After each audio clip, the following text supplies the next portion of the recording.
આગળ સમાચારમાં વાત કરીએ તો સુરતથી સમાચાર સામે આવી રહ્યા છે। મહત્વપૂર્ણ સમાચાર। સુરતના લિંબાયતમાં 5 વર્ષની બાળકીને અપહરણ કરવાનો પ્રયાસ કર્યો હતો। તો મહત્વપૂર્ણ સમાચાર સામે આવી રહ્યા છે, જેમાં બાળકી ઘર પાસે રમી રહી હતી અને જે બાદ મોઢું દબાવી અપહરણ કરીને ભાગી રહ્યો હતો। તો ચોકલેટ અને આઈસ્ક્રીમની લાલચ પણ આપી હતી। દુકાન પર પણ બાળકી સાથે અડપલા કર્યા હતા। તરુણીએ આ વ્યક્તિ કોણ છે કહેતા આરોપી ભાગી છૂટ્યો હતો। તો પોલીસે ફરિયાદીના આધારે અંકિત કુમારની અટકાયત કરી છે। તો આરોપીની અટકાયત કરવામાં આવી છે। સુરતના લિંબાયતમાં 5 વર્ષની બાળકીના અપહરણનો પ્રયાસ કરવામાં આવ્યો છે। બાળકી ઘર પાસે રમી રહી હતી અને જે બાદ મોઢું દબાવી અપહરણ કરીને ભાગી રહ્યો હતો। તો ચોકલેટ અને આઈસ્ક્રીમની લાલચ પણ આપી હતી। તો દુકાન પર બાળકી સાથે અડપલા કર્યા હતા। તરુણીએ આ વ્યક્તિ કોણ છે તેવું કહેતા આરોપી નાસી છૂટ્યો હતો। તો પોલીસ ફરિયાદ પણ દાખલ કરાઈ છે। આરોપી વિરુદ્ધ તેની અટકાયત પણ કરી લેવામાં આવી છે। આ મામલે વધુ પૂછપરછ હાથ ધરાશે। તો સમાચાર સુરતથી સામે આવી રહ્યા છે। સુરતના લિંબાયતમાં 5 વર્ષની બાળકીના અપહરણનો પ્રયાસ કરવામાં આવ્યો છે। બાળકી ઘર પાસે રમી રહી હતી અને તે સમયે આરોપી મોઢું દબાવીને અપહરણ કરીને ભાગી રહ્યો હતો। ચોકલેટ અને આઈસ્ક્રીમની પણ લાલચ આપી હતી। તો દુકાન પર બાળકી સાથે અડપલા પણ કર્યા હતા। તરુણીએ આ વ્યક્તિ કોણ છે તેવું પૂછતા આરોપી ભાગી છૂટ્યો હતો। તો આ મામલે પોલીસ સ્ટેશનમાં ફરિયાદ પણ દાખલ કરાઈ છે। અંકિત આરોપી જે છે તેની અટકાયત પણ કરી લેવામાં આવી છે। તો આ મામલે વધુ પૂછપરછ હાથ ધરાશે। સુરતના લિંબાયતમાં 5 વર્ષની બાળકીના અપહરણનો પ્રયાસ, જેમાં બાળકી ઘર પાસે રમી રહી હતી અને તે સમયે આ ઘટના બની છે। મોઢું દબાવી અપહરણ કરીને ભાગી રહ્યો હતો આરોપી અને ચોકલેટ અને આઈસ્ક્રીમની પણ તેણે લાલચ આપી હતી। દુકાન પર બાળકી સાથે અડપલા પણ કર્યા હતા।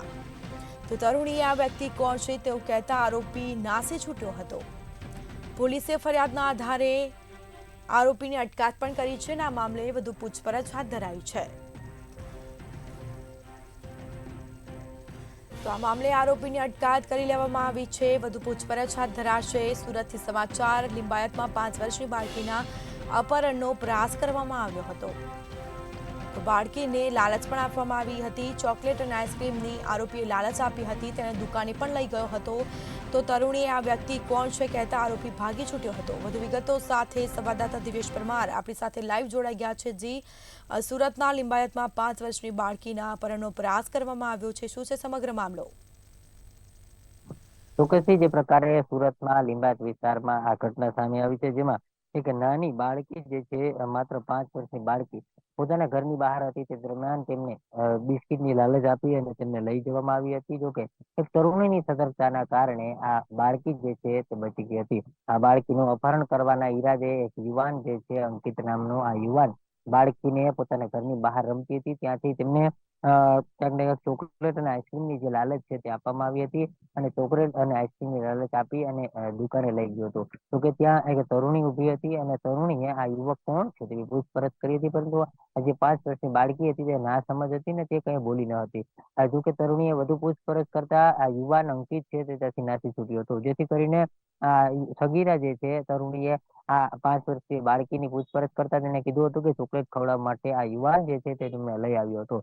અને સ્પષ્ટ કહી શકાય કે જે પ્રકારે અપહરણ કરવાના ઈરાદે આ બાળકી જે છે તેમને આ યુવાન ચોકલેટ અને આઈસ્ક્રીમની લાલચ આપવામાં તે લઈ આવ્યો હતો ને ત્યાંથી તે અપહરણ કરીને લઈ જાય તે પહેલા જ જે તરુણી છે, જે સગીરા છે, તે સગીરાની નજર તેમના પર પડી હતી અને આ બાળકી જે છે તે બચી ગઈ હતી। એટલે સ્પષ્ટ કહી શકાય કે લિંબાયત વિસ્તારની આ ઘટના છે અને લિંબાયત વિસ્તારની આ ઘટના થતાની સાથે જ તેમના માતા પિતાને આ તરુણીએ વાત કરી હતી અને આ 5 વર્ષની બાળકીને ઘરે મોકલી આપવામાં આવી હતી।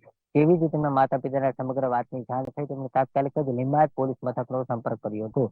લિંબાયત પોલીસે તાત્કાલિક જ આ યુવાનની ઓળખ કરી, આ યુવાનનું નામ અંકિત હોવાનું સામે આવ્યું છે અને આ અંકિત કુમારની ધરપકડ કરી અને કાયદેસરની કાર્યવાહી હાથ ધરવામાં આવી છે।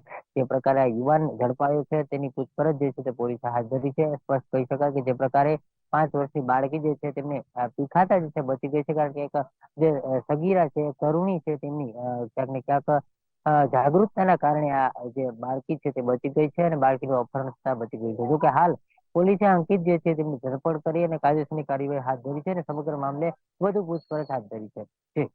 જી, આરોપી પર કોઈ અગાઉ ગુનો દાખલ કરાયો છે કે કેમ, અને આ યુવક ક્યાંનો છે? ચોક્કસ આ યુવક જે છે તે જ વિસ્તારમાં રહે છે અને આ યુવક તે આ આસપાસ વિસ્તારમાં હરતો ફરતો હતો ને તેમના ધ્યાને આ તરુણી આવી હતી અને આ સગીરા છે, આ 5 વર્ષીય બાળકી છે, તે 5 વર્ષીય બાળકી તેમના ધ્યાને આવતાની સાથે તેમને આસપાસ જોયું હતું ને તેમના માતા પિતા કે કોઈ હાજર ન હતું અને તે જ દરમિયાન તેમણે તકનો લાભ ઉઠાવી અને આ બાળકી જે છે તેમનું અપહરણ કર્યું હતું. જોકે અપહરણ કરી અને તેમને ચોકલેટ અને બિસ્કીટની લાલચ આપવામાં આવી હતી. જોકે અપહરણ થાય તે પહેલા જ આ યુવતીનું ધ્યાન જે ત્યાં જ વિસ્તારમાં રહેતી એક સગીરા છે તરુણીનું ધ્યાન આ બાળકી સાથે લઈને જતા યુવાન પર પડ્યું હતું ને તેમણે પૂછ્યું હતું બાળકીને આ યુવાન કોણ છે, જેથી બાળકી કઈ બોલી ન હતી, જેથી કરીને આ તરુણી જે છે તેમને વધુ પૂછપરછ કરી હતી યુવાનની અને તેના જ કારણે યુવાનનો ભાંડો ફૂટતાની સાથે યુવાન ત્યાંથી નાસી ગયો હતો. તો કે સમગ્ર મામલે પોલીસ ફરિયાદ થઈ હતી ને પોલીસ ફરિયાદ થતાની સાથે જ પોલીસે તાત્કાલિક જ આરોપી જે છે તેમની ધરપકડ કરી અને કાયદેસરની કામગીરી હાથ ધરી છે. તો કે આ યુવાન જે છે તે અગાઉ કોઈ પણ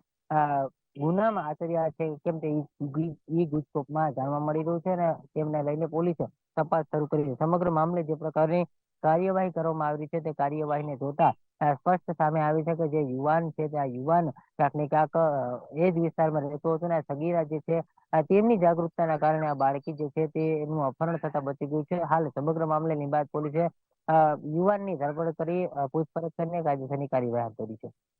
જી, તમામ જાણકારી આપવા બદલ આપનો આભાર. તો સુરતના લિંબાયતમાં 5 વર્ષની બાળકીના અપહરણનો પ્રયાસ કરવામાં આવ્યો છે. હાલ આરોપીની પણ અટકાયત કરી લેવામાં આવી છે. વધુ પૂછપરછ હાથ ધરાશે. તો બાળકી ઘર પાસે રમી રહી હતી અને તે સમયે મોઢું દબાવીને અપહરણ કરીને આ યુવક ભાગી રહ્યો હતો.